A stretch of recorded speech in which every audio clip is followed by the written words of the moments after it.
Howdy, welcome to the channel.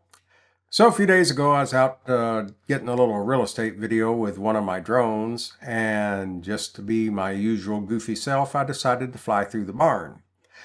Now, in order to have good exposure on the video, I had set everything to manual, and of course I didn't stop to reset it or switch it to automatic before I went through the barn, so naturally things were a little dark. Let the fun begin.